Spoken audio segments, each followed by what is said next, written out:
लक्ष्य उसी को मिलती है जिसको सपनों में जान होती है। लक्ष्य उसी को मिलती है जिसके सपनों में जान होती है, और पंख से कुछ नहीं तो हौसले में उड़ान होती है।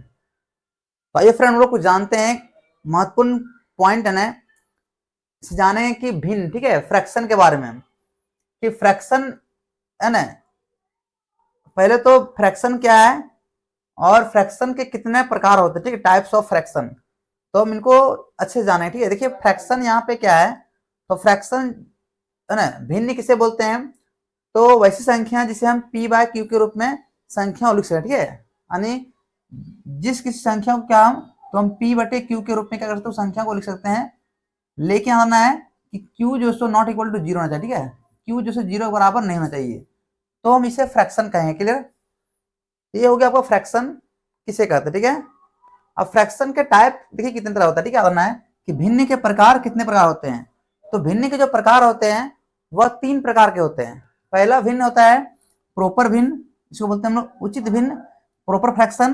दूसरा आता है इम्प्रॉपर फ्रैक्शन, अनुचित भिन्न, और ये होता है मिक्स फ्रैक्शन, मिश्रित भिन्न। फ्रैक्शन के अंदर 3 तरह का याद रखना है, प्रॉपर भिन्न है ना, प्रॉपर फ्रैक्शन, इम्प्रॉपर फ्रैक्शन, और एक होता है मिक्स फ्रैक्शन। अब हम जानेंगे कि प्रॉपर फ्रैक्शन क्या होती है, मिक्स फ्रैक्शन क्या होती है, और जो सो इम्प्रॉपर फ्रैक्शन क्या होती है। ठीक है, तो आइए हम लोग समझते हैं उसको अगले स्लाइड में।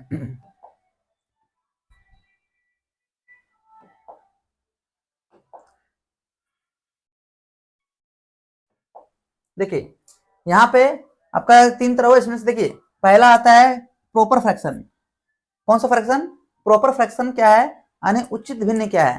देखिए उचित भिन्न वैसे भिन्न को कहते हैं जिसका क्या होती है, देखिए ये अंश हो, ये आगे p बटे क्यू के रूप में जिसको हम लिखते हैं फ्रैक्शन हुआ, तो p यहाँ क्या होती है, अंश होती है, और q क्या होती है, हर होती है। ये हो गया आपका अंश हो गया, और ये क्या हो गया, हर हो गया। क्या हो गया, हर हो गया।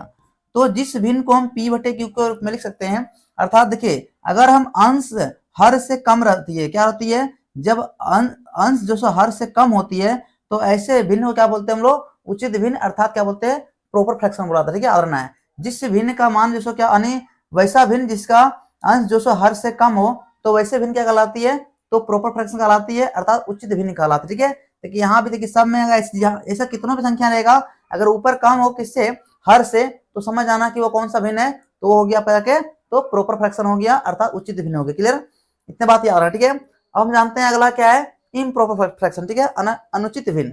ठीक, क्या है अनुचित भिन्न। देखिए यहाँ पे अगला क्या आता है, दूसरा जो है वो है इम्प्रॉपर फ्रैक्शन, अर्थात अनुचित भिन्न। देखिए अनुचित भिन्न हम किसे बोलेंगे, ठीक है, तो जिस वैसा भिन्न जिसका अंश क्या हो, हर से ज्यादा हो, अर्थात देखिए अंश यहाँ क्या है, छोटा है, और हर क्या है, बड़ा है। ठीक है, तो ऐसे भिन्न को क्या बोलते हैं हम लोग, अनुचित भिन्न बोला जाता है, अर्थात इम्प्रॉपर फ्रैक्शन कहा जाता है। क्लियर, याद रखना है, जिस भिन्न का हर क्या हो, अंश से छोटा हो, तो वैसे भिन्न क्या कहलाती है, तो कहलाती है इम्प्रॉपर फ्रैक्शन कहलाती है, अर्थात अनुचित भिन्न कहलाता है। क्लियर, इतने बात याद हो गया। अब देखिए अगला हम समझते हैं, एक और फ्रैक्शन होती है, कौन सा फ्रैक्शन, तो ये आता है मिक्स फ्रैक्शन। देखिए ये आपका आता है क्या चीज, तो ये हो गया संयुक्त भिन्न, अर्थात मिक्स फ्रैक्शन। कौन सा फ्रैक्शन, तो मिक्स फ्रैक्शन। अब देखिए मिक्स फ्रैक्शन क्या है हम समझते हैं। देखिए वैसा फ्रैक्शन जो क्या हो, तो प्रॉपर फ्रैक्शन हो, अर्थात प्रॉपर फ्रैक्शन हो, एवं जो संख्या हो वो किस रूप में, पूर्णांक के रूप में हो। ठीक है, कि संख्या क्या हो, पूर्णांक के रूप में, और इसके अलावा क्या हो, वह जो क्या हो, तो प्रॉपर फ्रैक्शन। प्रॉपर किसको बोले हैं, जिसका अंश क्या हो, छोटा हो हर से। ठीक है, तो इसे हम क्या बोलते हैं, प्रॉपर बोलते हैं। तो प्रॉपर फ्रैक्शन हो और साथ साथ में क्या हो, वह संख्या पूर्ण संख्या के रूप में हो। ठीक है, तो वैसे भिन्न क्या कहलाती है, कहलाती संयुक्त फ्रैक्शन कहलाती है, अर्थात ये कहलाती मिक्स फ्रैक्शन कहलाती है। ठीक है, तो ये सारे बातें याद रखना। ठीक है, तो आपके लिए क्या होगा, बहुत ही फायदामंद होगा, और इतने सारे बातें आपको फ्रैक्शन से पूछा जाता है, तो ये पक्का याद रखना। ठीक है, फायदा करेगा। ठीक है, और ये था फ्रैक्शन के बारे में। और वीडियो अच्छा लगे तो प्लीज जरूर लाइक कर शेयर करें। हमारे डेली क्लास चलती है, लाइव क्लास है शाम के 7 बजे, है ना। अभी रेलवे एनटीपीसी की क्लास चल रही है, और वहां जुड़ सकते हैं, डेली लाइव क्लास कर सकते हैं। ठीक है, तो आपके लिए बहुत ही फायदा होगा। बस थोड़ा सा जानकारी आपको दे दी ताकि इस तरह क्वेश्चन जो आपको दिमाग में रहे, तो आपके लिए फायदा हो। Clear,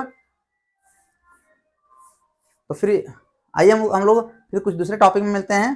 thank you very much.